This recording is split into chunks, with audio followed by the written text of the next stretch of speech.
The flame-grilled Whopper from Burger King. The most food-filling burger. Is it, though? Is that? Yes. A slightly better version of you. I don't understand. Just like the new Whopper that's juicier and tastier than ever before. Same, but hits different. That's my line now. Oh, sorry. Whopper never tasted so good. Order now on the Burger King app. This is the Go Radio Football Show with Burger King. Order the ultimate food satisfaction with the Flame Grilled Bacon Double Cheeseburger XL. Order your Burger King delivery now. Let's go! I'm Andy Walker and welcome to the Go Radio Football Show. I have the pleasure tonight of being joined by Peter Grant and Billy Dodds, and if you want to speak to either of them, call us on 0808 17 17 700. Billy Dodds, good to have you here. I'm listening today to Stevie Smith, who is temporarily in charge of Rangers. I thought he spoke very well, but you would obviously know him a bit better. What sort of guy is he? I don't really know him as a person. I can just talk about when I was in at the club and he came in and I spoke to him on a few occasions about young players, and very forthright, Andy, very straight to the point, very meticulous, and I'm not surprised I listened to that press conference. I thought, well done, son, because it's a big stage. It's probably a proud moment walking out there tomorrow, even though it might just be for a short space of time, but I think it's a big day for him and he'll be looking forward to that. But to handle that press conference in that manner with a lot of pressure, you know how the old firm work, and I thought he was great today and handled himself with aplomb.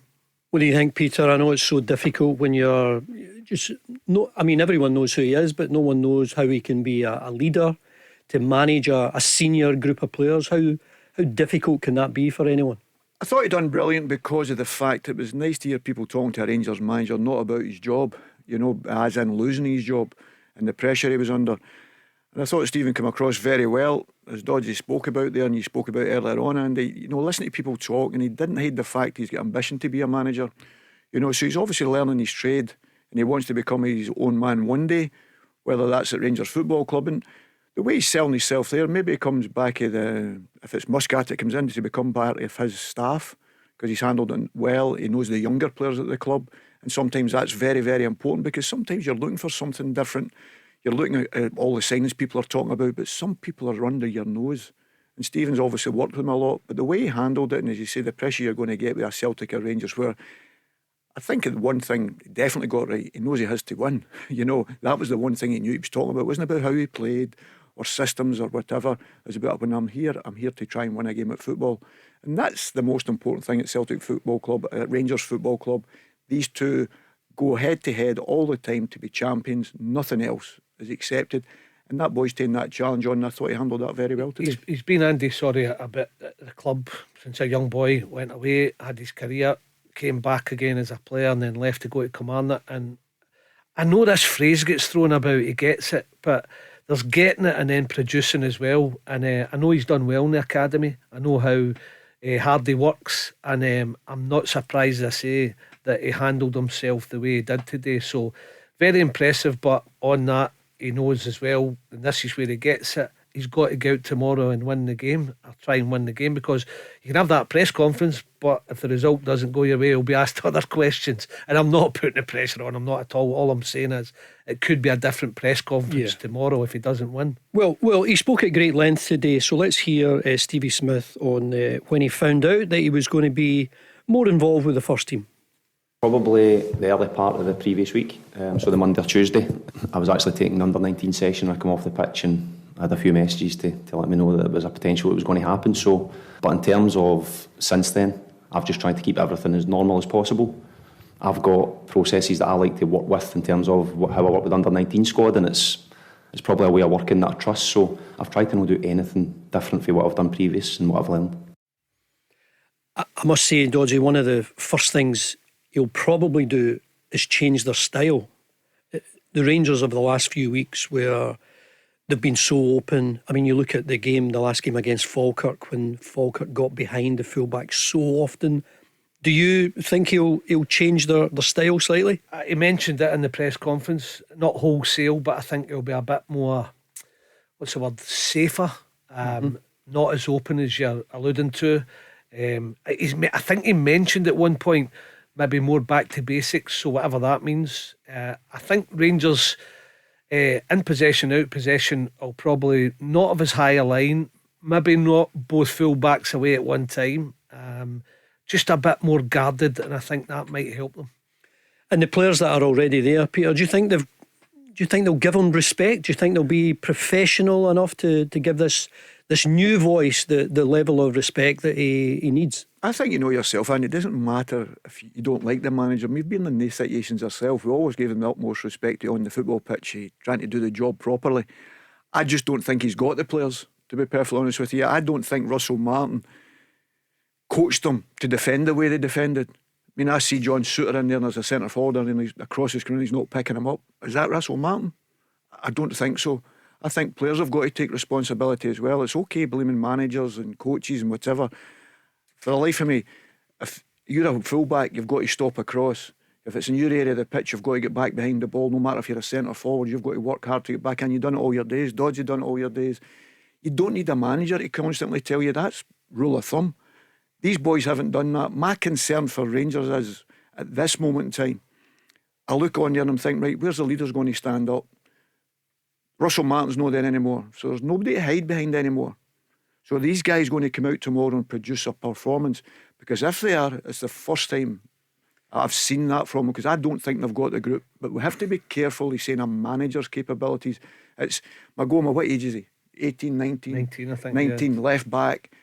Does he know the rules of the trade at playing at left back for Rangers Football Club, how you've got to get back in, all these things? So these are wee difficulties that I don't think a manager can change overnight. Dodgy, you know these players better than anyone, having been Apart in there for the last 14 of them. Well, you were in for a few months towards the end of last season. Who do you see there as a leader? Maybe two or three. There was no old school. There was no old school like this guy who used to drive and enforce from within without the manager saying anything. It was more a collective thing. There was 3 or 4.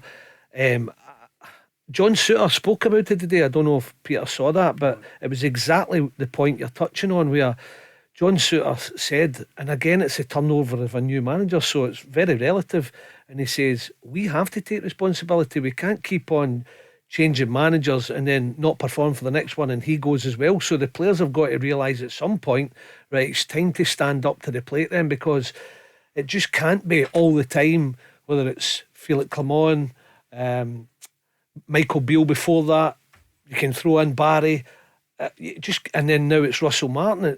At some point the players have got to realise, hey, there's some of this, it must be us, and we must take collective responsibility. And if we do that, that'll help. Can I ask you that question then, Dodgy? When you were in, would you see frustrations? I'm sure you did, that he's coached something and it was a complete opposite that happened on the football pitch. You'd be thinking, what did he do that for?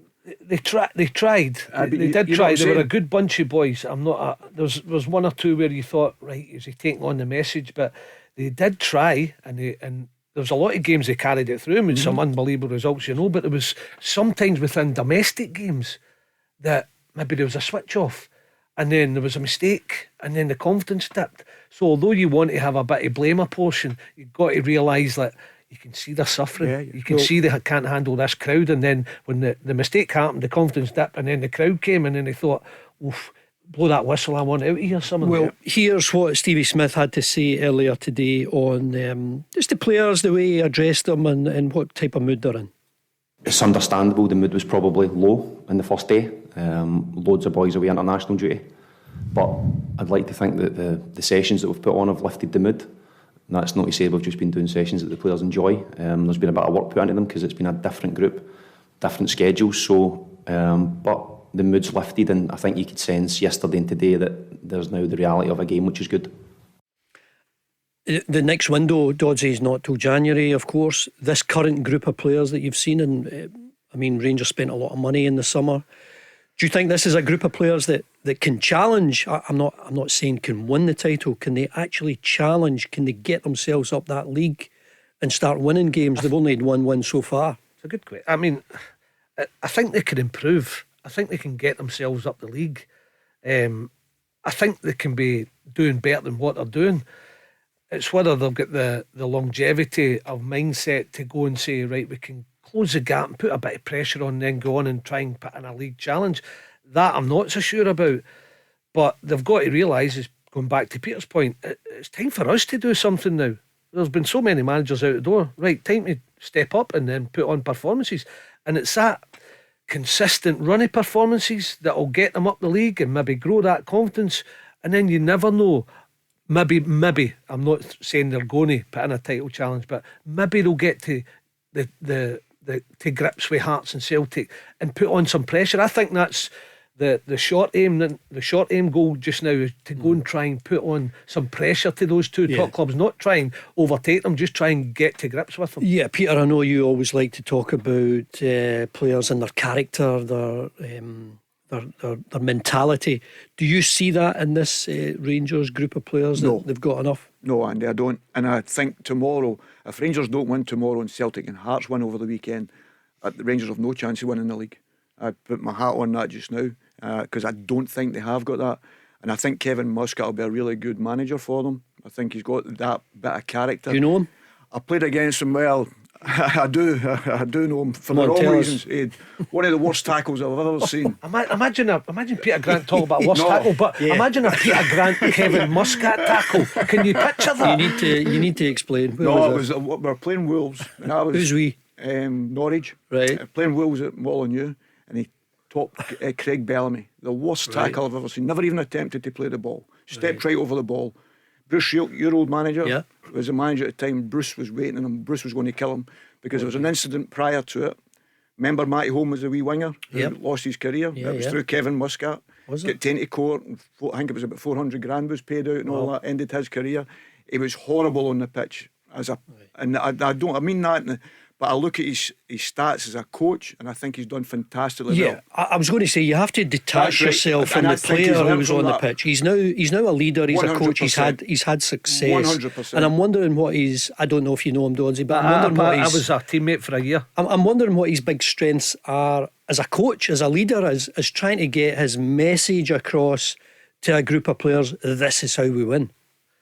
I think looking at, and I had a little look at his game today. He played a game to try and, I think it was 4 games to win the league, but he's got one of them out of the way and he won 4-3. You are talking. How did the scoring go? They were winning 1-0 and then it was 1 each, 2-1. They were always in front, got themselves 3-1 in front, 3-2, and then got 4-2, and then they lost a last minute goal as well. So it was 4-3 to them. So it's an important 3 points, but I just wanted to watch it to see, get a little feeling of what he would bring. But I mean, high intensity, high speed, constantly, and it's difficult to do that for a full 90 minutes, but exciting. I was like, what a game this is. Well, I wonder, Peter, do you come in and do you have a managers, coaches, they talk about a philosophy, this is how I'm going to play, or he'll obviously have looked at Rangers and how they've been playing in recent weeks. We've not got the players to play the way I want yet. So does he adjust immediately? How do you think he'll approach it? Well, I'm looking at Rangers just now and I think to myself, how would I get the best out of him? Because the way that Russell Martin was trying to play, you have to be full of confidence, and that team were the complete opposite. So if I was Kevin Muscat coming into that group of players, and because of the way Kevin, I'm sure he's never lost that competitive edge, that's what makes him and makes him the person he is. I'd be saying to that group of players, we have to stop the opposition as far up the pitch as we want. We're going after them. This is a gimme. You know, we lose the ball, we get it back as quickly as we can. Forget how we're going to play. We'll have a structure of the back line and whatever he plays, 4 or 3, whatever. Doesn't matter, systems or whatever. But when the opposition's got it, it's been so easy to play against Rangers.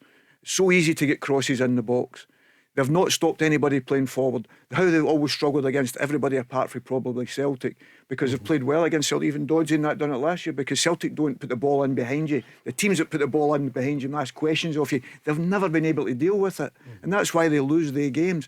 So the first thing I'd be saying to my front men, because you know yourself, Andy, and Dodds, it starts up there. You've got to be your best defenders. I'm sure Kevin will be cute enough to say, right, we're going to stop the ball going forward, getting into our box. We're going to play with high intensity. We're going to get the ball and throw it quick. I don't see him going to throw the ball back for the halfway line back to his goalkeeper. You start again. Well, I think these things like that are so important. Well, Andy. we're talking about Kevin Muscat, and of course it's Stevie Smith tomorrow, and he had a message for what his players need to do. I think there's a few things. Probably clarity is the most important thing in terms of the tactical side of the game.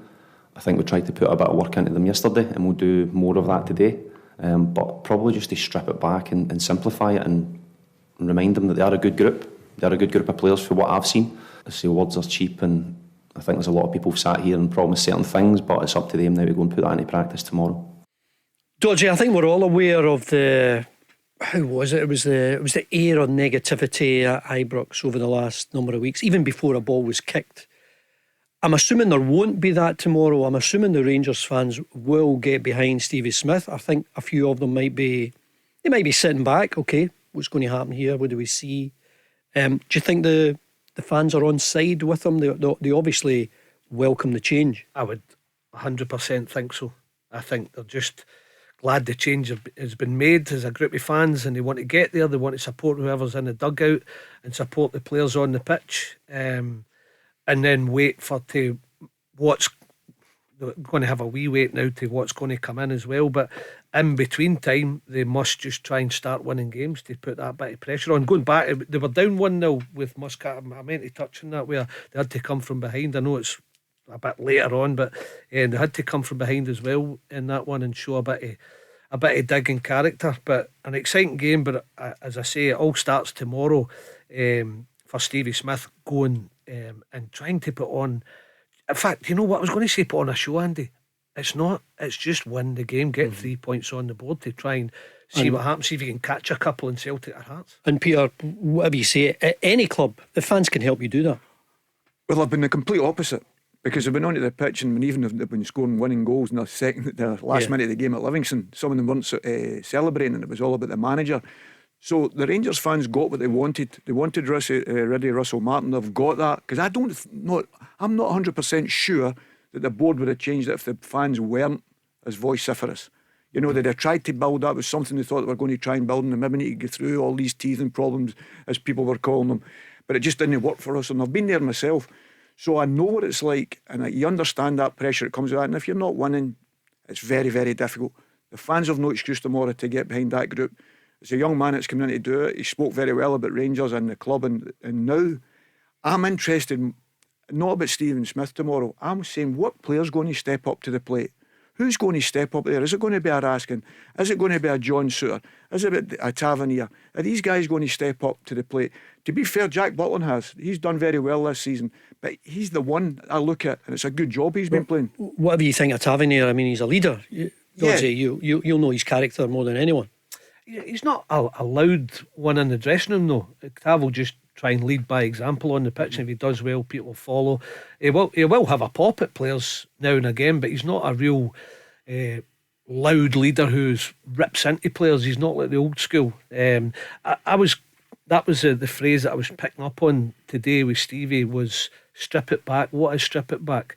Is that being that safe way? Is that making sure they sit a wee bit deeper when they lose possession, so they're not getting done up the channels or in behind? Because Rangers were a high line with Russell Martin, and the full-backs were forward, and they get caught out on a few occasions. So maybe that strip it back is, when we lose possession, we're nice and organised, nice and secure, and see if they can give themselves a base. United still to lose an away game, Peter. They've played 3. They'll go to Ibrox with a bit of confidence. They've got to go through it. Yeah, absolutely. And the thing that I look at him, and I'm saying to Dodds there, when they played against Celtic, he's went longer, and he's played on that in Celtic's half more than anything else. You stopped the wide players where you thought the threat was going to be. I'm looking at that tomorrow. Is Rangers going to do that? Instead of throwing the ball to John Souttar on his weaker side, if he's playing left centre back, would you say, right, let's just get up, let's get the ball into the opposition half? Because from middle to front, I think Rangers have got players that can hurt the opposition. So why would you take that chance in your own half at Ibrox? You know, when you go to Ibrox, you've got to say, well, let's quieten the crowd as quickly as we possibly can. And vice versa. If you're Rangers, I'm surmising, which we have to do at Celtic Park, Andy, was say, make sure you're getting shots, make sure you're getting crosses, make sure you win your first header, get your tackles in, do everything quickly. And for me, that's coaching as well. That's party coaching. So I'd be saying to James Tavernier, James, see when you got that throw in and you throw it all the way back in that European game, why did you do that in the final third? Throw it up the line, get it down, make the opposition defend. And that's what I'd be doing to Dundee United, because if you play slow against Dundee United, they will make it very difficult for you, because they will sit in that area and do you on the counter-attack, which I think they're more than capable of. It's the Go Radio Football Show with Peter Grant and Billy Dodds, and if you want to speak to either of them, call them on 08 08 17 17 700. The Go Radio Football Show with Burger King. Try the new and improved Whopper, bursting with flavour and juicier than ever. Let's go! Love the traffic. We should do more of it. You're so much better than Paul Cooney, but Peter, let's talk a little about Celtic. I know that you'll be doing that game on the weekend. I mean, I was reading today that I think 2001 was the last time that Dundee won against Celtic. It's like 46 games. I wasn't playing, Andy. I was away by then. It's an extraordinary record. How do you see Celtic shaping up? I know you've done pretty much all of their games. Do you think they are getting better? More to come? I thought the last 15 minutes against Motherwell, I must admit, that was probably as good as I'd seen them. They played Falkirk earlier in the season, and I thought they played very well against Falkirk. I thought they started that game very well and continued that. Then I thought they'd hit that bump again. I always judge it on, as you know yourself. Somebody says how many players are above a 7 or whatever. I wouldn't say many of them have been above that, this season, and that's very unusual for that group of players. And I thought in the last 15 minutes when the substitutes come on and the team were moving a little bit. Remind us who came on, who were the substitutes? Well, Nygren came on, and I thought Nygren was excellent. I must admit, I thought Maida had been the first one to go off. Okay. He was really poor in the game. Brendan decided to move him to the left-hand side. He turned Tunekte off. He done well there. He seemed to have a wee spark back. Then he moves him into centre forward, and Balakwisha come on, and he done very well. It was the best I'd seen him playing but he played on the left hand side, not the right.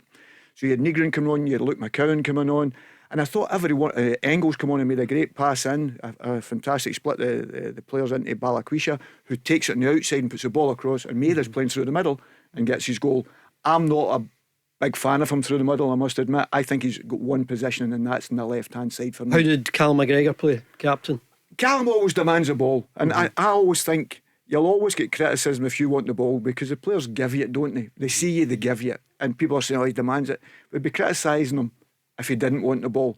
I think but sometimes... Why are we hearing so many people saying, Callum McGregor, he's off it, he's lost this, he's lost that? Why are we hearing that? Well, I must admit, you'll know yourself.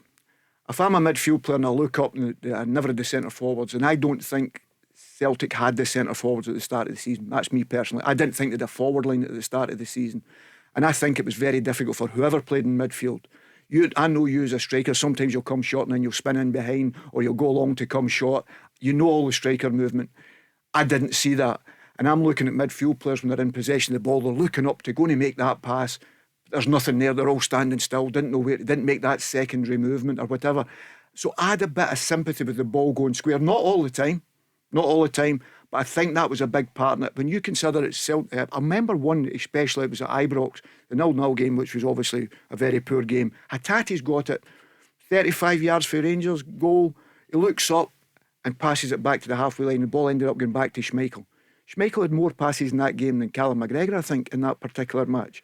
And I felt that was down to the forwards not being available and the quality there. I think you've seen better since Iniacho comes in. He plays like a natural striker. I'm not saying he's a natural goal scorer. I don't know. You'll know more about that than me, Andy. I think he'll score goals. Whether he's a natural goal scorer, I never seen that down south. I always thought he was a maker of goals. He had a good touch. He had good awareness. He had good movement. And I see that within him. Now the midfield can play off them. And I think that's what helped him a little bit at the weekend when they played against Motherwell. Even though Motherwell done very well, they tried to play and whatever, but they made a massive error. He giving the ball out. Yeah. And that's what we're talking about, taking chances. But they guys come on, and Nygren and that had more shots at goal probably in that 10-minute spell than the team had in the full game. So I thought that was going to... I was hoping they weren't going to get a break, for the internationals, because I thought maybe that's the spark they needed. Because all of a sudden you're thinking, there's the group coming back together. Are they starting to push each other? They know this is a group that's going to be there. And now can they get the performance? I think they've got the best squad of players. Yeah. Now they have to show that with performance. Don't say the one thing you need as a striker, you need service, whether that's from the wide area or midfield players on top form. What have you made of Celtic over the first weeks of the season? Yeah, I was doing the Old Firm game at Ibrox, and I felt as if they were missing a striker. Going forward, it's kind of kicked in a game where they've not really get going, but the good thing is they've got those results on top of it. I'm thinking maybe Motherwell, they're 2-1 down, they have to go. So the Celtic fans will be hoping it's not a falls dawn when, you know, they had to play like that. They were playing well, they go and win 3-2, big mistake from Motherwell, but they want to continue that now. They don't want a low-key performance now where it's up and down, but they just have to keep churning out results while they're searching and while they've not got it right. And let's be honest, you would rather be in Celtic's position than Rangers in terms of points when you're not doing so well, where Rangers have thrown points away. Celtic have kept on plugging away and getting the points on the board somehow. Well, Brendan Rodgers was also up in front of the media today, and he had an update as far as the injuries were concerned. Daisan will be out. He felt his hamstring a little bit at the towards the end of the last game against Motherwell. He went away internationally to see if it would get better, but he obviously didn't play when he was away. So he will miss this weekend, and we'll assess it after that. Paolo's been ill, so we'll see how he recovers in the next 24 hours. Apart from that, everyone okay. Yes, Ali's back in training, which is great news for us, and hopefully all been well. Finalise the squad tomorrow, but hopefully he's good to go. Who have been the standouts for you, Peter? I know you've seen most of the games. Has there anyone been on top form consistently? I think defensively, Scales. I think his distribution's been poor. His selection distribution's been poor. But when you're a centre back, I always think you've got to make sure you're a good defender. Same with fullbacks. I still think there's a big part in that. We forget that now. When we talk about Rangers, where I feel defensively they're really poor. I thought Scales defended his front post. Any balls that's come in the box, he's defended him very well. His distribution could be better. There is no doubt of that. Yet again, is that because of the movement in front of him? You know, I'm not sure. I would say he's been the one. Young Colby Donovan, I was really impressed with him when he was in the period of time. Always good to see someone. I was delighted for him. I was really surprised when Brendan made the substitution in the European game and taking him off, because especially when they went to a 3, because he can play right centre back, but further up the pitch, Andy's got as good a crosser of the ball as Celtic have probably got now. I mean, you go to a 3, the one thing you do is want to get crosses in. So it's interesting, but I think Colby Donovan's done well, but I think there's a lot of performances to come for these boys yet. The likes of Hatate, McGregor's and all that have still got to get to the levels that they're more than capable of. Well, one man who has called 0808 17 17 700 is our good friend Dave from Thurso. Dave, how are you? Hello, thanks Andy, how are you? Yeah, good. Who do you want to speak to? What you got to say? Well, you've got to speak to you, Granny, no disrespect to Billy, but I mean, it's two Thanks, Dave. No, you're quite right, Dave. You're looking for sense. No, Billy, I enjoy listening to your punditry, mate. I mean, you know, you're there with two legends of Scottish football and learning every night. You know, it's brilliant. Yeah. and Peter bullies me. You're right. He points at me, and I'm scared. Dave, you need to come on more often. What's on your mind? The Celtic situation. Going back to that. A lot of people are sort of saying now what's in it from it.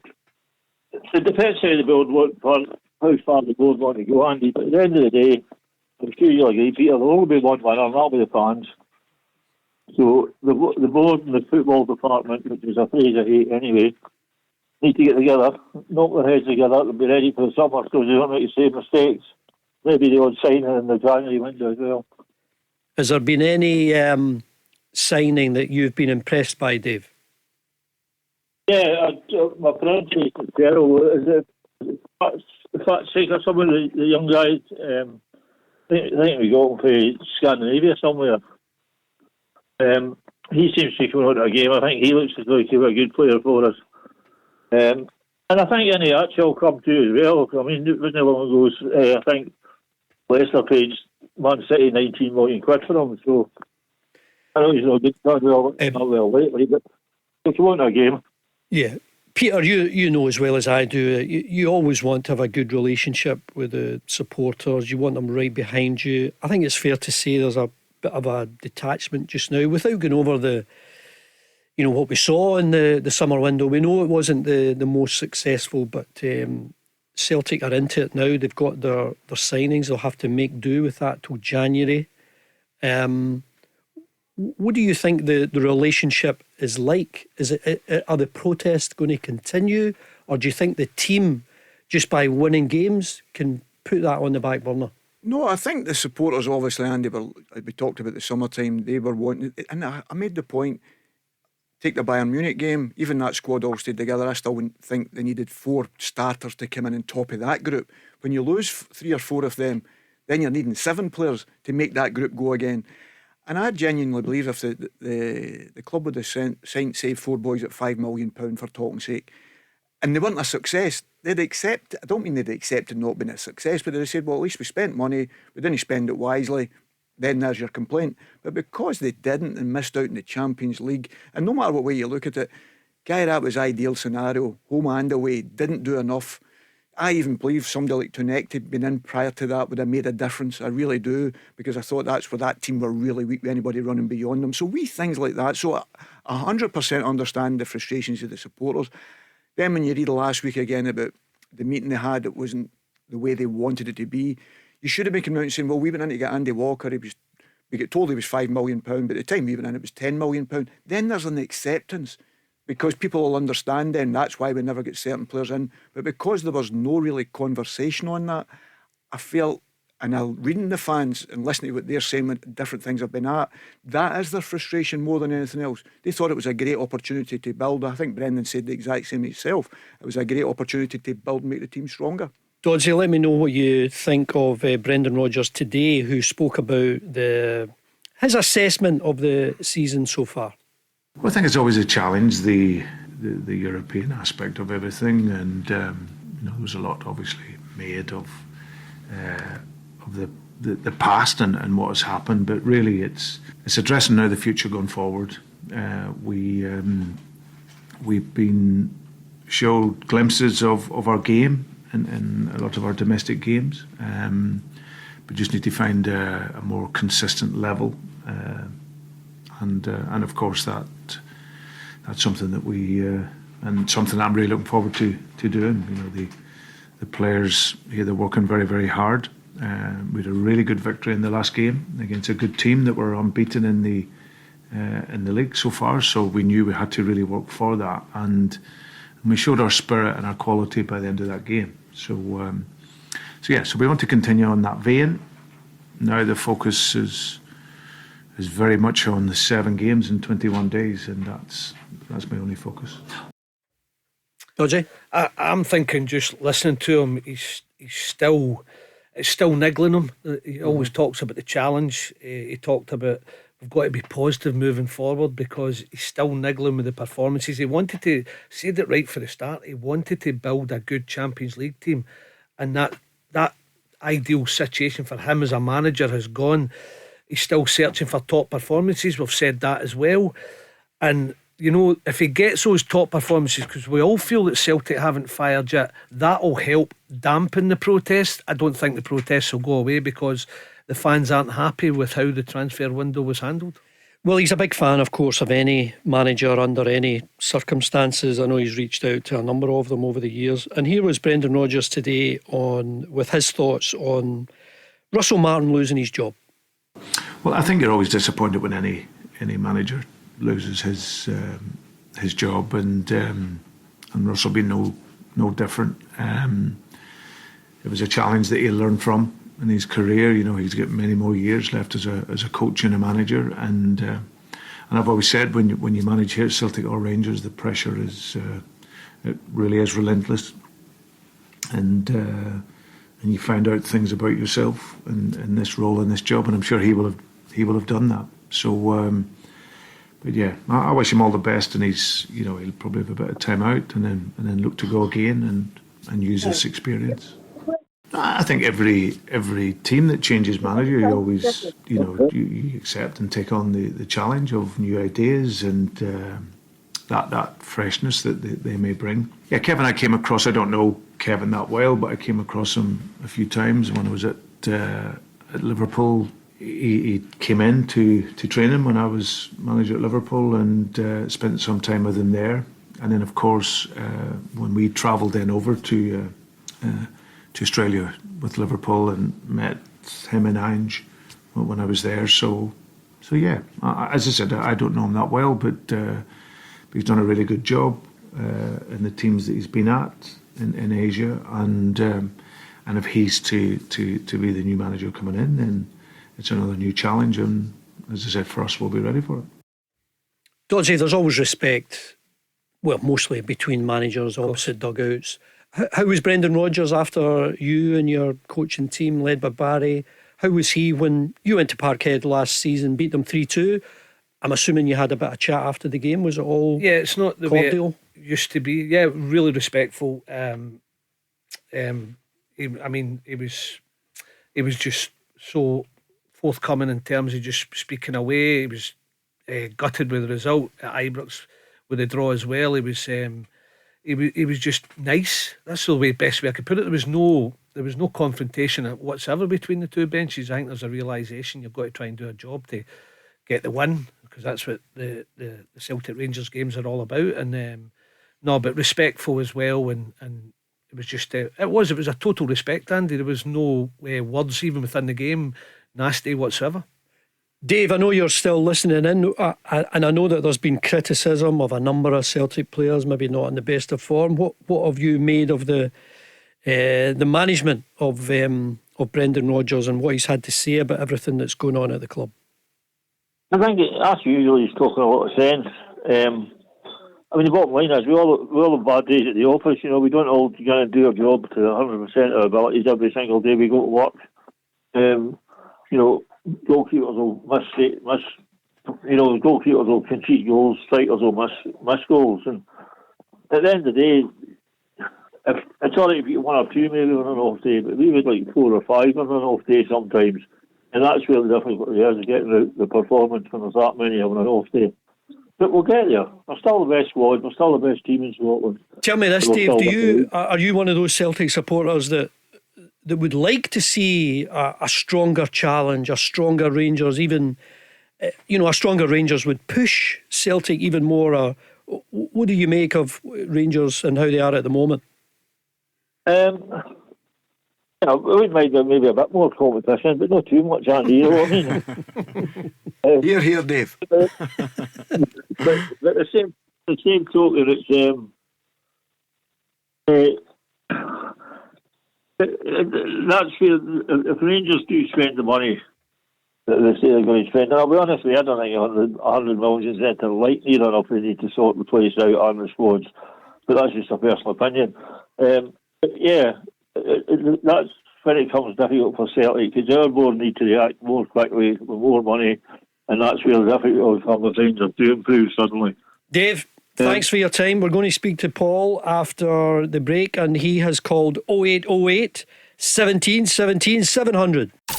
The Go Radio Football Show with Burger King. Try the new and improved Whopper, bursting with flavour and juicier than ever. Let's go! Let's go back onto the phone lines, 0808 17 17 700. And Paul, the Rangers fan, has dialed in. Paul, good to hear from you again. What's on your mind tonight? Are you there, Paul? Just a couple of things. Go on. Can you hear me okay? Yes, we can hear you now. Fire away. Yeah. Good to hear from you. Just a couple of things. I don't know if you guys watched. I watched Shanghai Port this morning just to kind of get a wee insight into how Kevin Muscat's team signed up play, and obviously they came out 4-3 winners. What I really liked about them was that he's none of this passing for passing's sake. It was very much get the ball, and it was to the wingers. And I think we've got good wingers at Rangers. We've got Gisama, who I'd imagine he's all agreed. He's probably one of the brightest lights in the team. Ant-Man, Mikey Moore. There's quality wingers there. So I quite like the way he did that, and I did a bit of research on him as well, and it said that he can adapt to what players he's got. Do you know what I mean? So he'll change formations depending on the players that are there. The other thing about Muscat, I think, is he's experienced. I don't think he'll be the type of manager that will sit down and just take what Thirlwell's saying, the players he's going to get. I think he'll have a bit more behind him than maybe what Russell Martin did. That again, that's just my thoughts on it, looking from the outside, looking inwards. And my other point was Stephen Smith's press conference today really impressed me. I thought, I don't really know his background, maybe Billy knows more, but I just thought he came across really well. And I think there was a few wee kind of comments in there that I took as a fan anyway. and talking to some of my pals was, it was just interesting. They said, we're going to take things back to basics. And to me, reading that as Russell Martin and his coaching team maybe just tried to overcomplicate things, because I think that's what the players need. I think they just need told, keep things simple. I said in your show the other week, and I think Peter was there, I said, why do we overcomplicate things? Scottish football, and due all respect, is tough, and it has its challenges, but I think there's managers that come up here in the past, Michael Beale, a few others that I could name, Russell Martin and whatnot, make it more complicated than what it is. And so like I take it, Smith Paul, said, there's just more of a positive outlook from the Rangers fans, because you must admit it was so negative even before a ball was kicked in the last number of games. That will be gone now, will it? I think I just look. I've said in your show before, Randy, and I don't know if you were on when I'd said to Paul and whatnot in the past, but I'll back whoever's in the hot seat. I backed Billy and Barry and whatnot when they were there, but I just think Russell Martin just wasn't for changing, was he? Do you know what I mean? And these kind of comments he was saying really infuriated me, because I'll pay a bit of money to go to the games and everything else, and I just think, it was just these comments like, we were coached this week, weren't we? You're not going to win people around me saying things like that, do you know what I mean? And these guys are for what the Rangers review and all that stuff, Chris Jack and whatnot, making comments, and they're quite right, do you know what I mean? But we're paying a lot of money to go to these games. I don't go to all the away games and that, right enough, but there's people who spend a fortune, and you can't. And what annoyed me, Andy, was he made the comment, you just can't win all the time. Now, would Walter Smith have said that? Would Graham Souness have said that? Would Jock Wallace have said that? Scott Simon? I can name.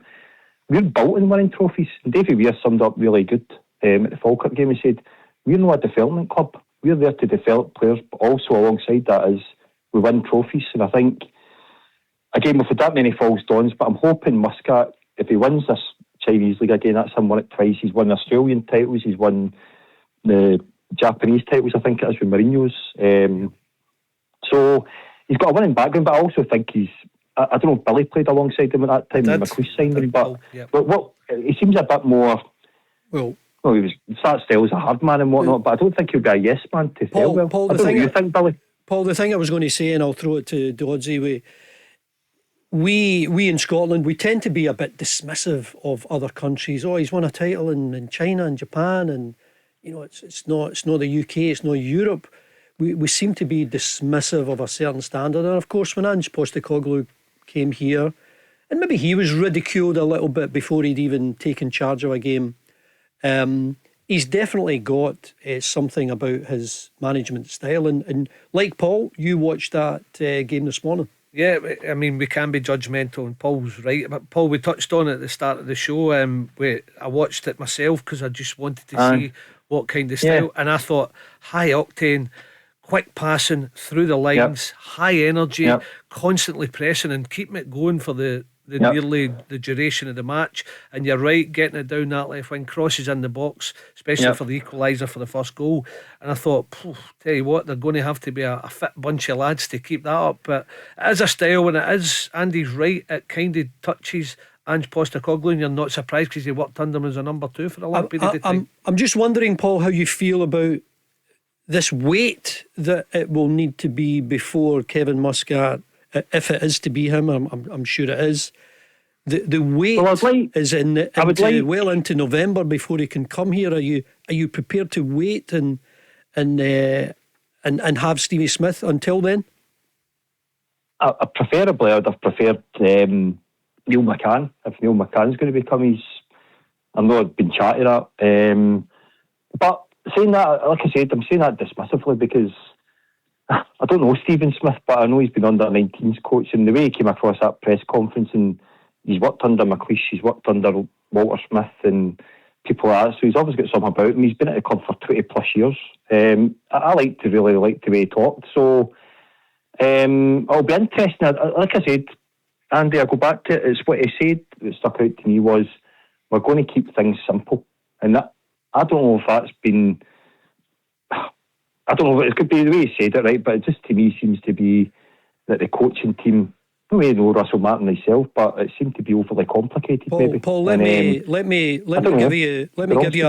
give you a flavour of what Stevie Smith said today when he was asked if Kevin Muscat was the right character? Probably. It's an interesting question. There's obviously, in the past 4 or 5 years, we've had different types of managers. There is no guarantee of success anywhere, and it's really difficult to guarantee success when you're at a club that the expectation is to win all the time. That's never going to happen. But we've experienced different managers, whether it be managers that have played here, managers that have been deemed head coach types that are more tactical. So we've had every type of manager, but the priority is always to win. Peter, can things turn quickly for Rangers? I'm not so sure, Andy, because I go back to it and I say about the players, and I don't see enough in the players, because there's been too many managers. Even when Barry and Dodds and that were in, they would have a great result. You thought, okay, there they go again. They must get a lift from that. Then they would disappoint you. And it must have been frustrating for the managers and supporters, and you can understand that. Russell went in, wasn't first choice, and you could even tell that in pre-season that the fans weren't having him, and there wasn't a real support for him, and that was unusual for a new manager getting in. So he was always pushing water up a hill, I thought, in that respect. But then when you're doing it, and people talk about managers having philosophies and that, I still think there's a place for players. Yes, there's a structure you're always going to play with inside or whatever. But then when you're on the pitch, you'll see situations arising that you've got to utilise as a player. I go back to James Tavernier in the European game. Why does he throw the ball back to John Souttar in the corner flag? And there's nowhere he can go. He shanks in the middle of the pitch. Now the two centre-halves are wide open. The ball goes through and they score a goal. It's quite incredible you would do that. So you're thinking, did Russell Martin tell him to throw the ball back to keep? If he did, then you deserve to lose your job. I'm not being funny, because it's catastrophic to do that against teams like that. So I'm thinking maybe the basics like that Stephen's talking about, simple things, and we think it's simple, but telling people, look forward, throw forward, put balls in the box, crosses, all that for Rangers Football Club, because we want to frighten, we want to get the fans behind us right away. All these small details, and I think he's been there long enough. He maybe get a change that way, Andy, but I'm not sure he's got the Can I ask a wee question, Andy? Paul, before I ask Doddsy what he thinks, what do you think? Can things turn quickly? I think it can. I mean, you have to look at the Celtic game against the other day when Motherwell hadn't scored that last minute goal. I think Stephen Smith had said it. He scored a last minute goal and stuff like that. Saying that, we did it against Livingston, then fell away the next game. So I don't know. But can I ask a wee question, Andy, if that's all right, just to Billy and Peter as pros? I've noticed that the kind of changes that Russell Martin was doing when Tavernier was taking every set piece. He was taking free kicks, he was taking corners, he was taking throw-ins, even from the other end of the pitch. I noticed under Clement and Alec Ray that kind of changed a wee bit, and they were mixing it up with different people. Why is it that he's got to take every single throw-in? For instance, it lets the opposition set up, for instance, and you're talking there about Muscat being very dynamic and fast forward. Will that change? Because, like I said, it gives teams the opportunity to kind of get themselves together. But why does he have to take the throw-in all the time? Why is that? Well, we used them a lot, Paul, so it was our fault. I don't get why you would do that. I think just sheer quality. It was sheer quality. We actually were quite successful for set pieces. Yeah, see, do you know what? We didn't know he had a long throw, and then I was like that in a team meeting. Well, where did that come from? And all the boys were laughing, and the coaching staff, and it actually made a few opportunities for us. I think if you've got it, it's just so just now long throw-ins. I think it's coming back into the game. You see St Mirren using them, Dundee United will use them if you're at the game Saturday. See if you've got somebody who can throw the ball in the box like a corner, I think you've got to use it. Not every time, as you point out, Paul, and you're quite right to do that. But I think if you've got an opportunity, you've got a long thrower, use it. Paul, that's all we've got time for at the moment. We're heading quickly to the news at 6 o'clock, and we'll be back after that to hear more from Peter and from Billy. The Go Radio Football Show with Burger King. Try the new and improved Whopper, bursting with flavour and juicier than ever. Let's go! The Flame Grilled Whopper from Burger King. The most food-filling burger. Is it though? Is that? Yes. A slightly better version of you. I don't understand. Just like the new Whopper that's juicier and tastier than ever before. Same, but hits different. That's my line now. Oh, sorry. Whopper never tasted so good. Order now on the Burger King app. This is a Go Radio Football Show. I'm Andy Walker. I'm joined by Peter Grant and Billy Dodds. And Kevin, the Celtic fan, has also joined us. He has dialed 0808 17 17 700. Kevin, what's on your mind tonight? How you doing, guys? All right? Hi, Kevin. Hi, Kevin. Just looking forward to this week's game. We're obviously back in action now. The international games are out the way. We're looking forward to seeing Celtic again on Sunday. Just what your thoughts, both your thoughts, obviously, but obviously mainly you, Pierre, because I know that you love your Celtic line-up predictions. But do you think with Dodds and Maida being out injured this week, that it might be a chance for Balikwisha to possibly start on the left with Tavernier obviously having a wee knock as well? Or do you think there's a possibility if Tavernier comes through that both of them could start, or will they go with Forrest? Because I'd like to see Balikwisha kick on now. Yeah, I've got a wee bit of doubt, Kevin. Sorry, Peter, before you answer, Kevin, could you turn your radio off in the background, please? And Peter will be able to... My radio's off, Andy. Great, Peter will be able to hear you a bit better. Go on, Peter. No problem. I was looking at it and I'm thinking, I looked at Balikwisha against Motherwell and I thought, there's maybe his position. And I've heard that through the grapevine that he feels that's his best area of the pitch is the left-hand side. But I think Tavernier has been excellent so far. And I just feel, if he's fit, I would definitely play Tavernier. Even though Balikwisha came on really impressed in that 10-15 minute spell. And it probably looked as if that's his better position, because he even went on the outside, he faced the defenders up and taken them on. When he's played on the right hand side, every time he's received the ball, he's either passed it to Callum McGregor or passed it back to the fullback. And I just feel as if playing on the right hand side, I would still go for a spark with the likes of James Forrest yet on the right hand side. And I know James is getting to that stage in his career. I just think when he's the only one that plays the right hand side well for me out of the boys that's been selected so far this season who have played on the right hand side, and that's including Nygren. They've tried out there, you know. But for me, James is the one that's the most direct, most plays like a winger, goes to take you on, faces you up. I think everyone else that's played out there has passed the ball back or square. And that's why I would go with James Forrest, and I would keep Tavernier on the opposite side. And if any actual through the mid, that's the three I would go with in a front line if that was my squad, Kevin. Who's impressed you, Kevin? Tavernier's really impressed me, Andy. I know he's had a couple of games where he might have been a wee bit quiet, but they've kind of fell into games where the full team's been quiet, to be honest, like against Braga in Europe. He was a wee bit quiet in the second half, but for the first half he was absolutely quality. He was terrorising them at lead. Although I kind of try to forget about that game, to be honest, but he's really impressed me. I think Nygren's impressed me as well, but I think I think the two of you will probably agree, after I promised to start, he kind of fell away for a few games and then he's come back in. I thought Engels, the last couple of games he's come on, he's made a difference. He was really impressive against Motherwell. It's a shame about Bernardo. And I know the bosses says he's got an illness, because I would just like to see marry him. And I'm no one for Grenard all ground again, but we really need to be looking to what's going to happen in the next 18 months to 2 years. We need to replace Callum McGregor. The similar situation we were in when that dreaded thought of Scott Brown coming to an end was in our thoughts. We're kind of getting to that stage with Callum now. He's not been performing at his peak levels this season, and I just think that we need to be. I honestly think Bernardo would be the answer, playing in that position, and maybe free up Engels a wee bit more attacking role, unless we're looking to send somebody else in January. But so I'd like to see a wee bit more of Bernardo, but it's a shame he's got a wee bit of illness.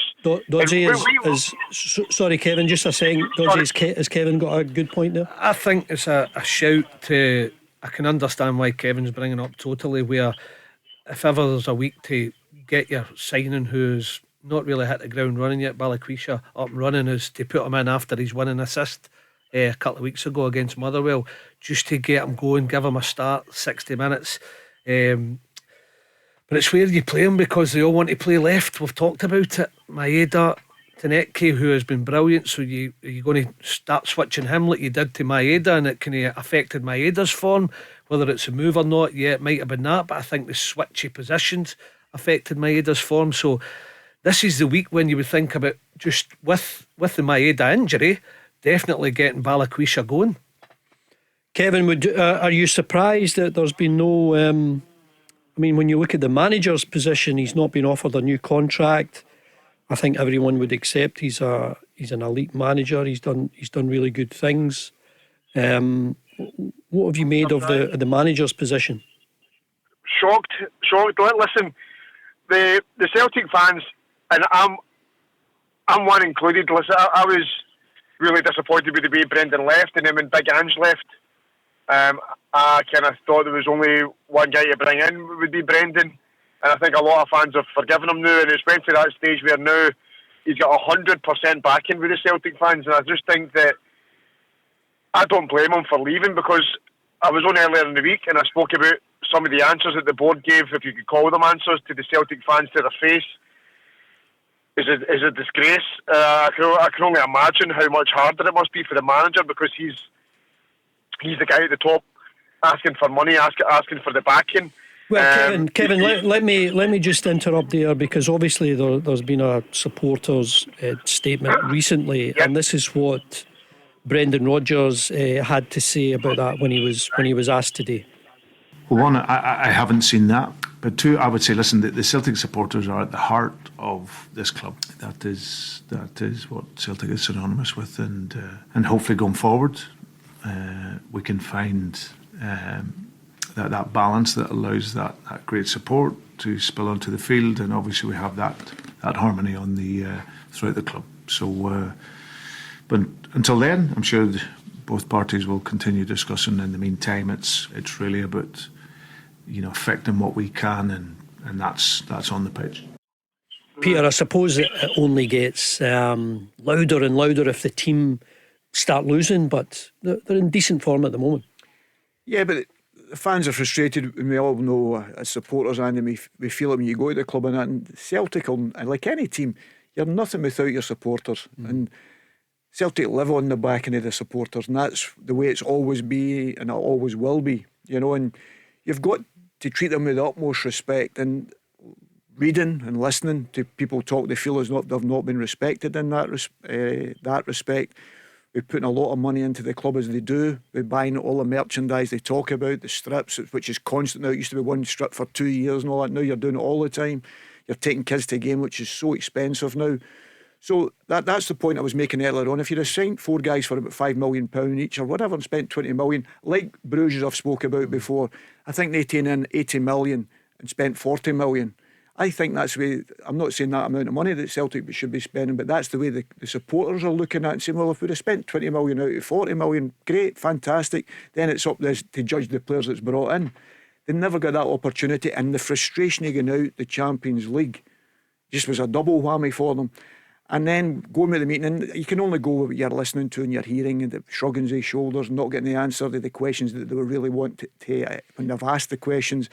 You could only understand there is a frustration there, and I hope and it doesn't spill over, because you know yourself, you played there, and how much the support meant to us. People talk about the 12th man, 13th man, or whatever. I always say it's the first man, because they're so important to you. The noise going in there, starting right and getting the support behind you right away frightens the opposition. That's why you win so many games at Celtic Park. That's the way it used to be. That's why you done it. So they're so important. But you've got to treat them with the utmost respect, because they're the most important people at any football club. Kevin, give us an example of not just the. I mean, I know you're committed with spending money on tickets. What else comes out of your pocket by way of just supporting the club with whatever you spend your money on? Well, you're talking about your TV subscriptions to your Celtic TV. Have you got any decent co-commentators on Celtic TV? He watches it with the sound.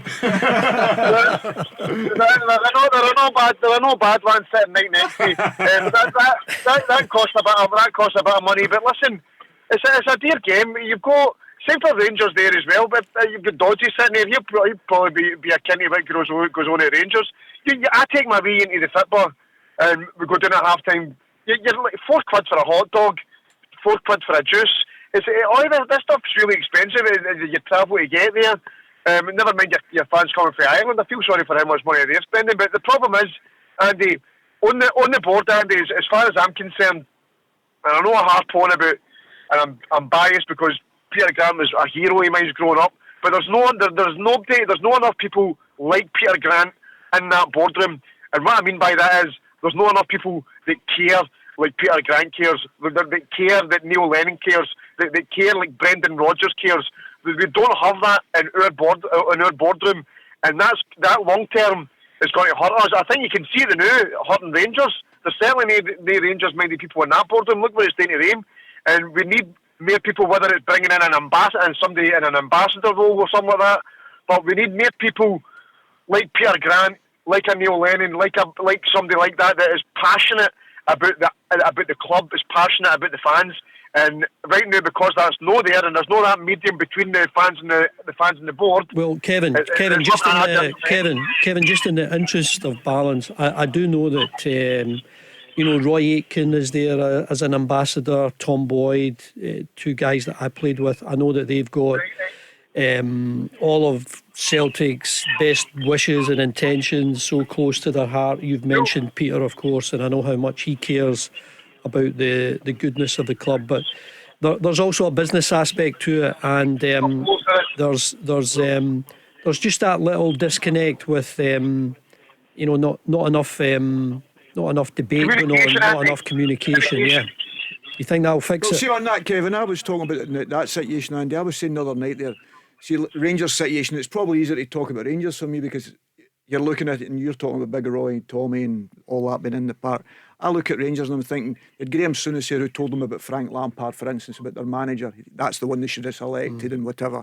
So Frank's went on and done fantastically well. I'm thinking somebody like Graham Souness been in amongst the Thewells, not in that position, even if it was a Big Roy at Celtic Park doing that and giving him saying, well, this is what you need at Celtic Football Club. That's the type of character. It's not just, we can all spot a good footballer, but can he play with that jersey on? And there's a different thing with that. It's heavier for some. You know that yourself. Yeah. We've seen a lot of good players coming to Celtic Park and never showed anything what they were capable of. They did in training, but not on the match day. And I think certain guys can smell that, and I think Graham Souness smelled that when he talked about Frank Lampard having that hunger, all the money he had made, but he still wanted to be a manager and prove to people he was this, that and the next thing. He's run done fantastically well. So I think somebody like Graham Souness sitting there 3 or 4 times a week talking to Kevin, say, well, what do you think of Andy Walker signing for us or whatever? I'd say, well, Andy's a very good player, but this doesn't fit the DNA for Rangers Football Club. All these sort of things. And I think the likes, and I said that, Billy will probably know because you were in there, I think some of them are missing at times at these clubs because these small details are so important. Do you think, Doddsy, that Rangers are missing a strong Rangers voice, someone who can make a connection with the vast majority of the supporters? I've always said that I think the balance is if you can get a couple of football people, and whether it's the recruitment side of things or just in and about the club, and a couple of people who will look at the computers and bring you the guy, and then you'd go and do your homework. If you can get the balance right, you'll not be far away when it comes to recruitment, and it certainly does help, especially if the older pros who are going in there have the best intentions of the club at heart for the long-term future of the club, and they've got a good eye for players. I don't think you can go wrong if you can strike that balance, Andy. Kevin, thanks for that call. We're going to go to James in Govan, who is a Rangers fan. James, what do you think of the whole situation at Rangers? What have you got to say to Billy Dodds? Well, I think it's dire, and the situation is that the 49ers have held their hands up and says we admit that we got it wrong with Russell Martin. I also want them to hold their hands up and admit they got it wrong with Thelwell. They got it wrong with Thelwell Jr. and they got it wrong with Paddy Stewart. There's a lot of changes still required. We've got managers walking away, no coaches. We've got managers walking away through our team because they can't work with the Muppets. Now, I know they want to change the whole background of the club. I get that, but it's not going to work for our club. Our club needs managers. We can't afford for people to go and buy players like that they brought for Everton and £8 million. I don't know what happened there, but that wasn't a straightforward sale. That needs to get sorted out. These guys are in this for themselves. We need to get them out of our club and bring players into our club that Our manager. Okay, James, you've made your point. Let's talk about the football on the park and how quickly do you think things can change? Obviously, Kevin Muscat seems to be the next man in line. Before he takes over, you've got Stevie Smith there. Are you happy with those changes? It's not going to change, Andy. We're still, listen, we're going to, before Muscat comes in, mark my words, you can phone me back when this happens. Before Muscat comes in, we're going to lose the league. We're going to out a cup competition. We're not going to do anything. Now, that's no disrespecting Neil McCann. I love Neil McCann. I love Billy Dodds. I love Barry Ferguson. I love what they've done. Do you love Peter Grant? Peter, by the way, you can't fault Peter Grant's will to play for his team. I love the fact that he loves his team. I love my team just as much. Top man, James. Very good. You know what I mean? Doddsy, this is the passion you get from a lot of supporters, and they're just desperate for things to turn quickly. Yeah, and I think I'm agreeing with James. Where I think it'll take a wee bit of time. It'd be brilliant if it changes instantly, but it always doesn't happen like that. I think when you win games, you need confidence. Then you go on a run, and then things will change. But the players have got to stand up now as well, because they can't keep getting rid of 3-4 managers and it's under the same bunch of players. And at some point, you've got to realise, right, you go and show it then. If you weren't playing for the previous managers, then go and show it now that you're a good player and start winning games consistently. Well, James, Stevie Smith was speaking today, and he thinks that things can turn quickly. I mean, all due respect to Stevie Smith, Stevie can turn it round and it can do something influence. Listen, I'll be happy. I'll be happy as, you know, okay, I can't say what I'd be happy as. Well, James, let me stop you there. Let's hear from Stevie Smith. He thinks that things can turn quickly. Let me hear what you think of this. There's no getting away for that. There's no hiding place. I've been here for probably 20 plus years in terms of playing, coaching now. So when you've been involved for that long, it's just natural that all your mates, all your family, they all support the football club, so everybody hurts, and it's not easy. But I can always remember, or what I'll remind people of, is that when it turns quickly. But in terms of this group now, that quickly has to start on Saturday, because as everybody knows, the results to this point have not been great, so it has to start changing now. James, what do you make of him? I make that, listen, the explanation the guy is given and his plan 100%, but that's not going to happen, and I'm not disrespecting the guy. The players are a massive problem in there, but what I want to get to the bottom of is we get players coming in there that other people have picked for us, not a manager's picked, and a new guy's going to come in. Well, Stevie Smith, Neil McCann, Kevin Muscat, they still want us to deal with somebody else that other people bought. We need to get that changed in our club. I hope that Stevie Smith does well. I hope Neil McCann does brilliant until Muscat comes. And I hope when Muscat comes, they're all hitting the ground and we're still in all competitions. I just don't see it. You know what I mean? I just don't see it. And that's no me disrespecting the guys that are coming in. That's me just saying, I think the players that have been purchased for that club have been the wrong purchase, and they've been purchased for the wrong idea. Well, let me bring this to Doddsy, because obviously, you know, you talk about speculation all the time, and there was a report today that Rangers could possibly struggle to keep a hold of Nicholas Raskin. Leeds have expressed an interest in the Belgium midfielder. Spurs maybe on their transfer radar. Doddsy, sometimes James I look is passionate enough, Andy, here without really. No, but sometimes I look at it and there are business decisions to be made. And if Raskin, if you can make a vast profit on someone like that, you should be able to take it and have a team behind you, a recruitment team that are able to identify the next Nicholas Raskin, and you go again. Yeah, well, yeah, no Rangers fan wants to lose Nicholas Raskin just now until they improve. But Nico, I think at some point will want to try bigger and better things in the English Premiership, knowing him as a guy. And I'm not surprised there's interest, but right now they've got to hold on to him as long as they can. The one thing I would add to that, the one ingredient I would throw into that, is I think Rangers have got a really strong midfield. I really do. I think it's the strongest part of their team. So if they are going by the model if they are going by the model, and there's a huge offer coming in, I mean huge, for Nico Raskin, because you see him in the 2 Belgian games and his managers bumming him up again, and there's a time to strike and take the money. But I don't think the Rangers fans will want that. I think they would like him to stay at the end of the season, but the midfield is so strong, Andy. What's the best chemistry there of midfielders? There are a few options, because Rothwell's starting to show he's struggled since he's come here, but I've seen a lot of games where he's really starting to show real energy and go with penetrating passing and get forward as well, which I've not seen when he first came here. I know he was playing as a 6, but we played Barron, Raskin, Diamande, and they were brilliant. The energy was incredible, because he did the job of a midfield 4 we asked him to do.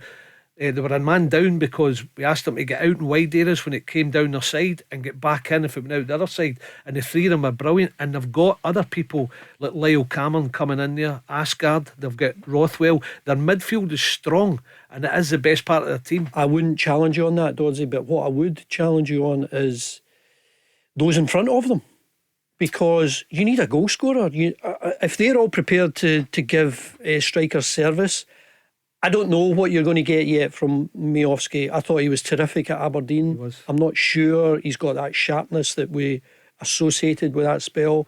I'm not sure what you get from Chermiti. You need someone to be able to get that ball over the line and make the difference. Absolutely. Well, you and I both know we missed enough chances in our lifetime, but it's such a important position that if I am talking a strong midfield, Miovski's got to get started. He scored against Falkirk. He's done okay. I'm like you though. I think you can see he's not played for a good period of time, and it looks as if it's affected him.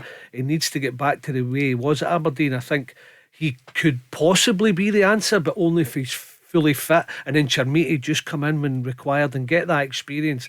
But he's got that big price tag hanging over him. Let's ask a guy who played about 400 or 500 games for Celtic in midfield. So important to get that chemistry right, eh? Yeah, it's massive. And the only thing is, and I've listened to Billy and Barry and that speaking before about Raskin, I don't see him as what they call a number 6 now. I see him as a central midfield player who likes to leave that area and go and support. He's got the energy to do it. He's got the talent to do it. I wouldn't use him as that position, and I know that's probably the argument that both Barry and that had, and Russell Martin's probably had with him. I think Rothwell is probably the best at that. The only thing he's got a problem with playing that, he's got the best passing range for that distance, but he's the only number 6 when he plays as number 6 wants to go and dribble with the ball and loses possession. But when he loses possession, Raskin's already away. So I feel Rangers have got a massive gap then, Andy. So if I was in that squad now, and maybe Dodds will tell me differently, if I was in that squad now, I would go to 3 central defenders and allow the rest of the guys to play on the front foot. I'd put an extra centre back in there to help the midfield out. We'll get more from Doddsy after the break. You can call us on 08 08 17 17 700. The Go Radio Football Show with Burger King. Try the new and improved Whopper, bursting with flavour and juicier than ever. Let's go! Doddsy, we've had a few callers tonight talking about Rangers, wondering how it's all going to go tomorrow. Stevie Smith's first game. How do you think he'll change it? How do you think he'll assess how to get one over on Dundee United? Having seen Dundee United, I'm really impressed with their goal threat, their wide players, the amount of chances that create, home or away. Yep, I think the phrase for me is strip it back, and that is sort of, let's get back to a bit more old school, and instead of all out attack, it's going to be, when we're attacking, we have to be organised at the back, and we'll not be too high either, and we'll make it more difficult for the way Peter was describing earlier. United are going to go there, they're going to try and sit, and they're going to hit in the counter attack.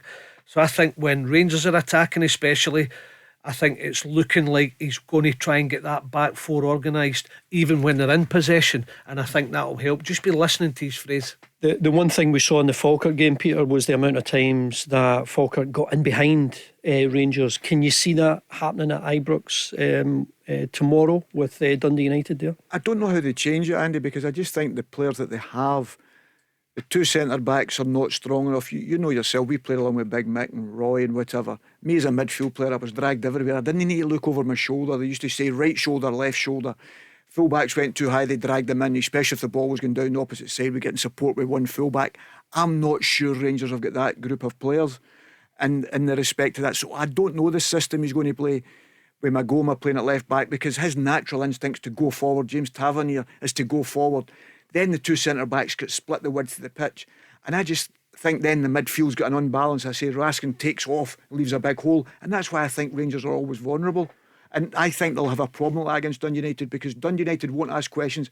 That's why St Mirren give Rangers problems all the time. They know the areas to hit with the ball, to turn Rangers round and to make Rangers defend. And I don't think Dundee United will change that tomorrow. And Dundee United, I've watched a couple of times, I've been at a couple of their games this season, and they're very good at counting on you. And I think that's where it could be a problem for Rangers. As things stand, Dodds, Tavernier's a top scorer. He's got 3 goals. Who do you think? Will it just be the one central striker? Will it be Miovski? Will it be Chermiti? Who would you go for? Or would you play both? I did touch on it. He's got options, Stevie, where he can go with the 4-3-3, and he can go Ant-Man and Gassama wide with Miovski. Both have been away in international duty. That might come into it. And that would get them their 3 midfielders. And I went for Diamandi last night and then realised today he was injured. So it would be like along the lines of maybe Barron, Raskan and Rothwell in there. And then they've got options in the back line as well. They might go Cornelius and Giga centre half and be a bit more secure with Souttar and Tavernier. But they have to score goals. So they could throw Chermiti up front, Miovski, and go an imbalance. Actually, a couple of times that Russell Martin was forced into doing that, and a 4-4-2 with an imbalance, just playing with one winger and playing with 3 midfielders, and on the right hand side it was Rothwell had to get out if the left fullback come forward. They actually did pretty well and won the game against Livy. They did it one more occasion, I can't quite remember, and it sort of worked.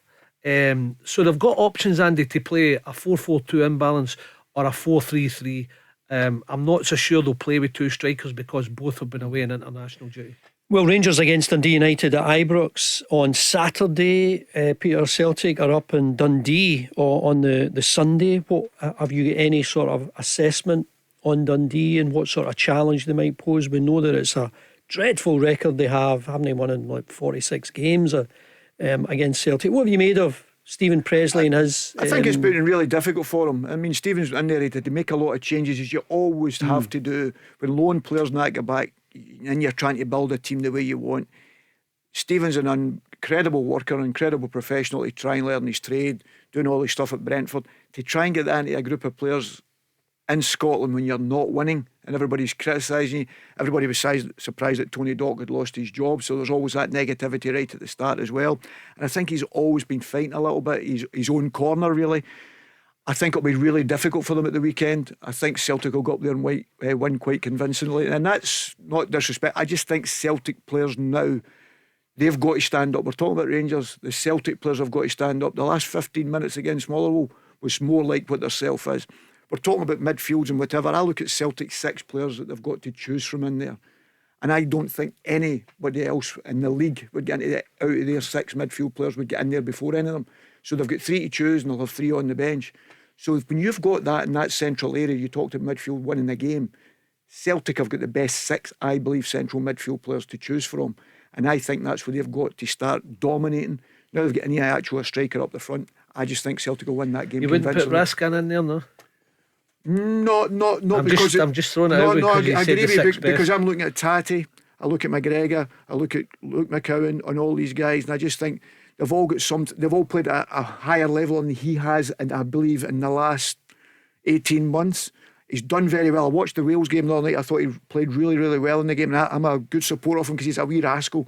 You know, he fights for his team and he's always moaning, so I really like him as a player, but I still don't think he would get in that group of players on his performances for Rangers so far, because I don't think he's got the discipline to play the role. Even though the Celtic boys move about a bit, I don't think he has that discipline, and I think he would find himself out the team because he lacks that discipline, not through his talent, because he wants to do his own job and not worry about anybody else. And I think in there you have to be very, very careful. You and I agree a lot, but that's one we'll disagree on. and he's in the Belgium team ahead of Engels, is he not? Yes, he is, but a slightly different role, Andy, I would say. I think Engels' problem at this moment in time, Negron's come in and started very well.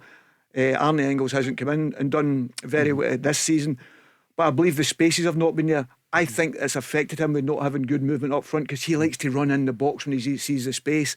I definitely feel the Celtic midfield struggled for that reason, because of the front line hasn't been as good, and the quality of the movement hasn't been as good. So I definitely think that, you look, McGowan's not scored as many, Arnie Engels not scored as many, and I think that's been part of the problem. Well, you think it might be an easy game for Celtic on Sunday against Dundee. Here's what Brendan Rodgers had to say on the threat of Dundee.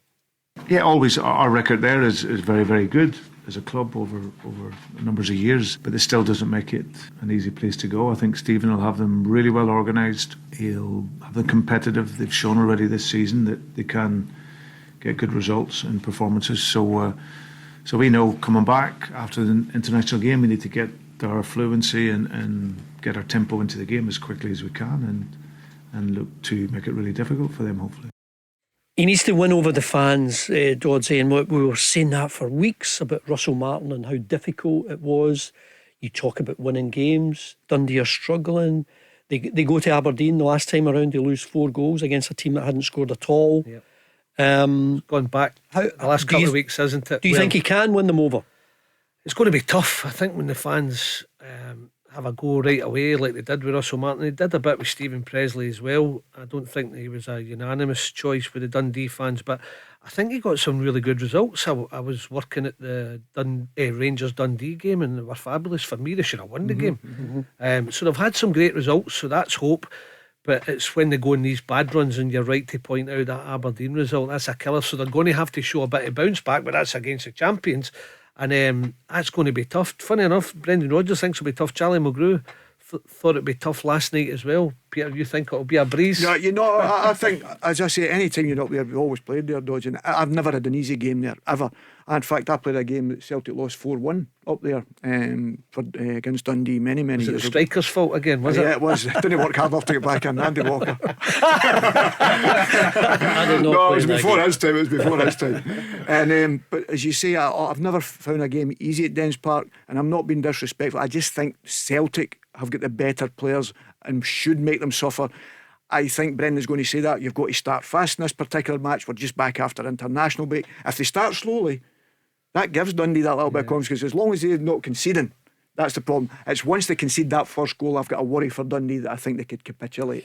Doddsy, it's a great card this weekend. You've got Hibs against Livingston, Motherwell against Falkirk. We've spoken about Rangers, Dundee United, St Mirren against Aberdeen, Kelly Hearts, and obviously Dundee Celtic on the Sunday.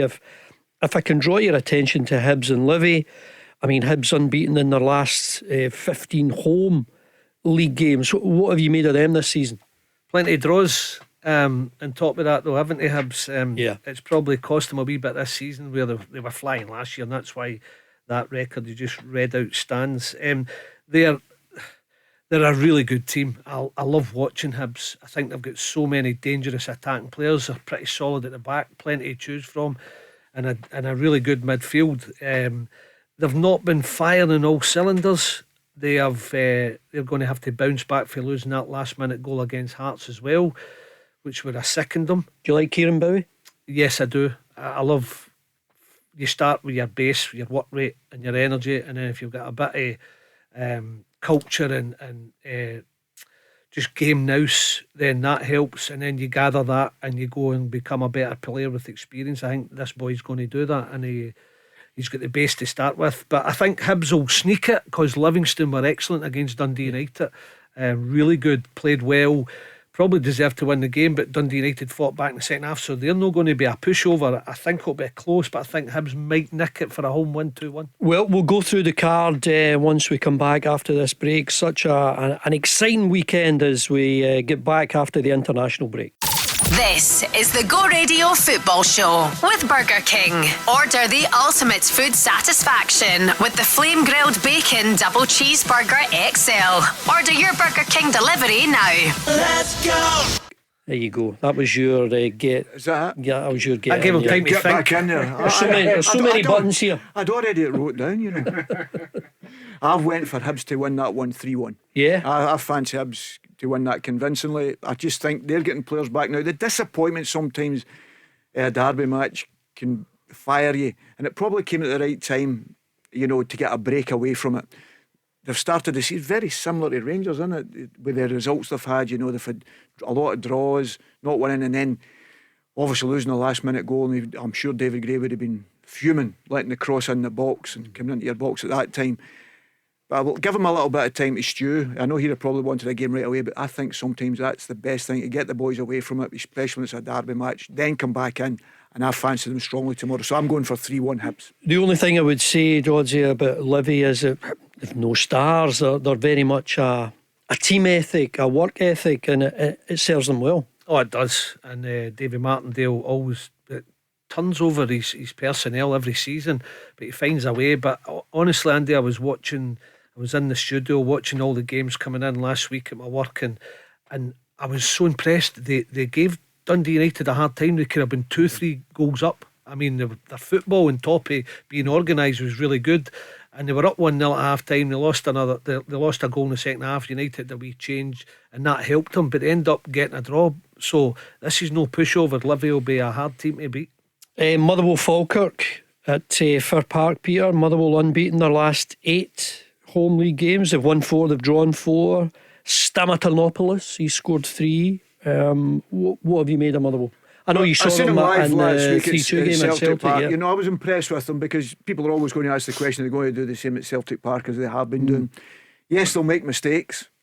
The biggest thing is if they lose a few games, Andy, that'd be my worry, because then you see a different type of players. Do they still want it? And I felt that happened when the ball went back to the goalkeeper. The goalkeeper's, and this is what I'm talking about, making the right decision. It comes back and he's got to go long. You can see the full game's in front of him. He's no excuse, and he tries to play, and it's a wrong pass. Do you think he's just been coached? You never go long. You have to play it out. No, I don't think he has. I think right. He knows he's made an error, because I've seen it in the game. Because when Celtic push right in on top of them, as you would do to stop them, make them go long so defenders win their header or whatever, they went long because they went Masquiniki, is it you call the winger? Masquiniki, yeah. So they would try and drop Stanonopoulos, or how you ever say his name, if that's how Big you say it. Big Stan. He would drop in to try and bring one of the centre backs in, and then Masquiniki would run into the space that he'd left, because Celtic would bring in their centre back after him. So they did mix it. I just think that's decision making, and that's what I'm saying. Everybody wants to play the perfect game. I always used to say, when I got the job at Alloy, for instance, I said, "Who would you like to play like?" And I thought, I'm not going to say anything. I said, "Well, I'd love to be without the ball at Atletico Madrid and play like Barcelona." This is what you want in your head. But you've got to play the game. You've got to coach what you see. That's the same as players. The goalkeeper should have went long, and Muller will go to Celtic Park with a point. So I think I was really impressed with them. But it'll be interesting if they lose a couple of games in the bounce. I fancy them strongly tomorrow because of the confidence the manager's given them. And I really like the way John McGlynn's done at Falkirk, but I'm going to go for Motherwell 2-0. And when you look at it from a Falkirk point of view, Doddsy, when they've had such a good result, I know it was a draw against Rangers, but they played ever so well, arguably the better side. Always interesting how a club like that they react in their next game. Yeah, you've got to try and carry it on. Falkirk have not got a problem since they've come up all the divisions. Played against them in the Scottish Cup semi-final, and they gave us a hard time, and we somehow won it. But they just keep doing the same, and they will play, they will create chances. They're just vulnerable at the back at times, and that still shows. It's going to be closer than what Peter thinks. Again, Motherwell will breeze it. I'm not so sure. I think Falkirk. By the way, is he listening to me here? I'm sure I'm saying these teams are rubbish. I'm sure you said Motherwell will win this convincingly. Maybe I got that wrong. I said I think Motherwell will win it 2-0. I never said it's going to be easy. You said convincingly. I'm sure the word I do listen to you. That's my problem. For those that don't know, Doddsy's away up at the Rangers end in this room, and Peter's always at the Celtic end. So, you talk about managers and an impact, and we've mentioned Stephen Presley and what might happen at Rangers, but Jens Askew at Motherwell, he seems to have been very much accepted in these early days. Yeah, and even after that mistake, that'll be an interesting one to see if they'll continue to try and play from the back, but if they lose another couple, like Peter said, do listen, you'll wonder then if the fans will just keep accepting those mistakes. So it's amazing how managers, what's wrong with play when it's on and don't when it's not. I think that's get a bit of balance about it, but some managers like to force it. Russell Martin took a lot of stick. Askew doesn't, they love it. So it just shows you've got to make your supporters buy into it. I know another club close to your heart, Dodds, Aberdeen. They go to St Mirren tomorrow, and they've got a terrible record there at St Mirren. St Mirren have won, I think, 5 of the last 6 against Aberdeen. Aberdeen haven't won there in the last 10 visits to St Mirren. And you've got a manager there in Jimmy Tilleen, who you almost felt a few weeks ago at Tannadice when the supporters were shouting against them for the first time. And he's obviously turned it round with the game against Dundee. They won 4-0. What do you make of this contest? It's weird because I said that again, and I've talked about it before, where St Mirren came into this one a couple of weeks ago. You'd have thought, favourites, talking about that home record you've got. Aberdeen couldn't score a goal on the bottom of the league. It flips. We talked about football changing quickly, Stevie Smith. This fixture is now taking up an extra dimension because St Mirren comfortably beaten 2-0 by Kilmarnock, didn't play well at all, but we know what they are. They're more than capable. They'll probably bounce back.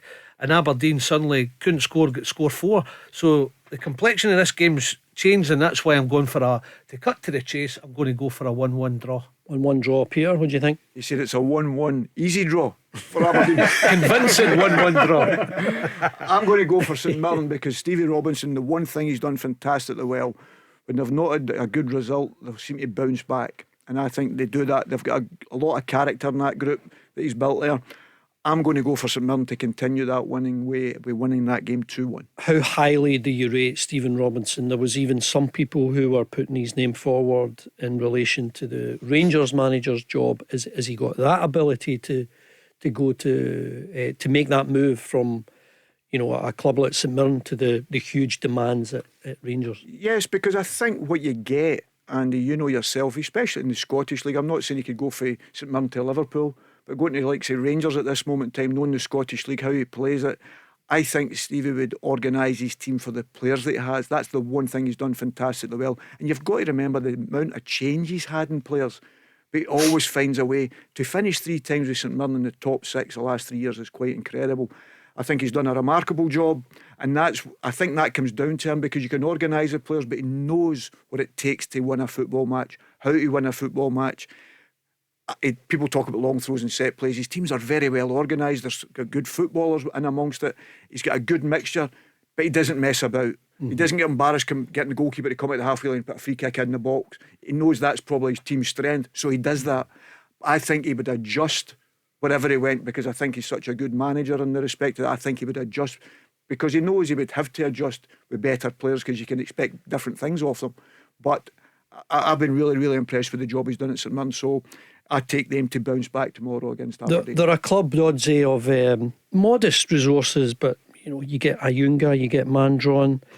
They take Gogic, who's been around Scottish football's top flight for a number of years. These are guys that play to a consistent level every week, home and away. Yep, and I'm going to throw one in. Marcus Fraser, who I had at Ross County, he self-runs. He self-runs the dressing room, and that is a brilliant thing for a manager and the coaching staff. They have got a great balance. When it's play, they'll play in the right areas, they'll go long, they'll be effective, they're not scared to put free kicks in, long throws, and they get results. It wouldn't surprise me if they bounce back, but I just think Aberdeen will get a reaction. But going forward, they have got a team that Stevie Robinson, and fair play to him, it's his recruitment, he'll not have to do too much with for long periods of the season. So you're going for a convincing 1-1. Okay, we'll see how that pans out. Killie Hearts is the late kick-off tomorrow, 5:45.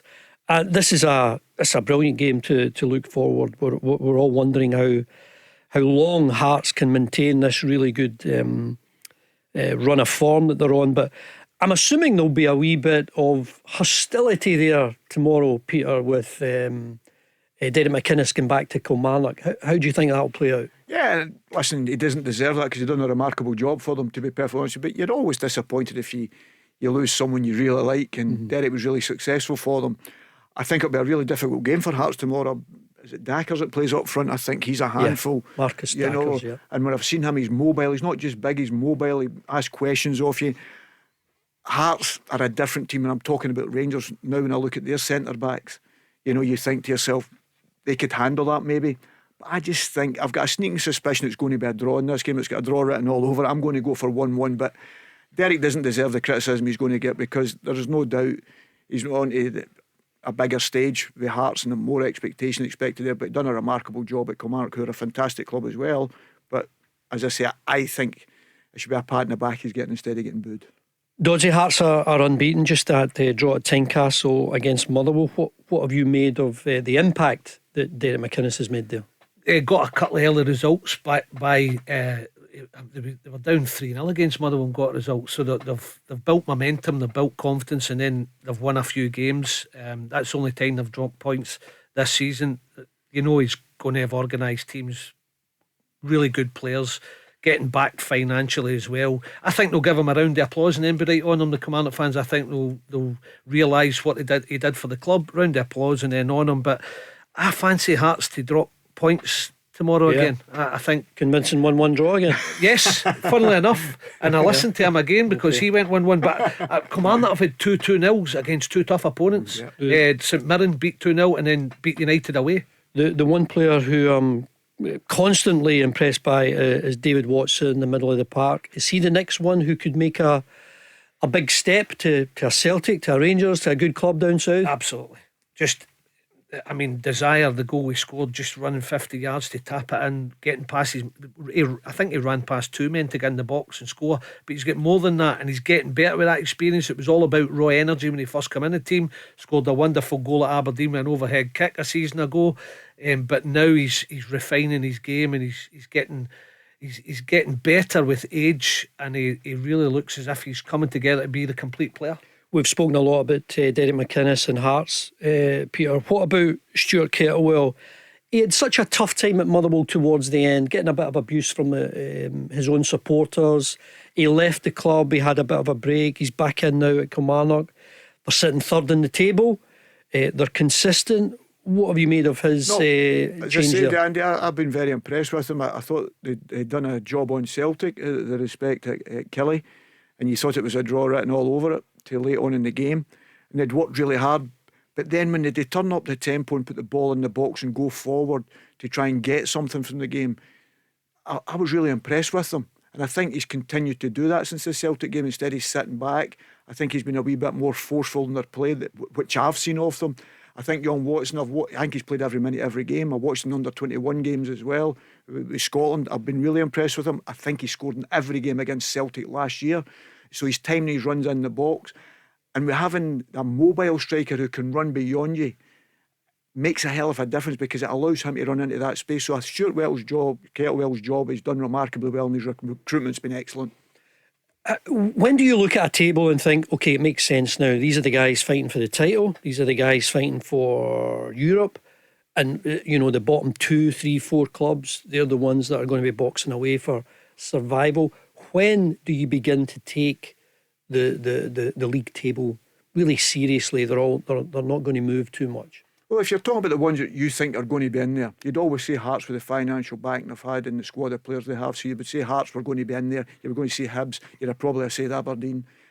I'm looking at it tomorrow. I think if Celtic and Hearts win at the weekend and Rangers don't win, it's between they two who's going to be first and second. That's for sure. I don't see Rangers getting even second place then, if that happens at the weekend.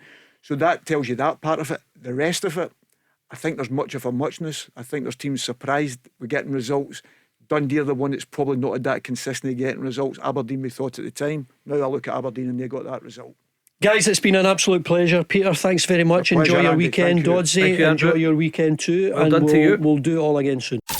The Go Radio Football Show with Burger King. Try the new and improved Whopper, bursting with flavour and juicier than ever. Let's go!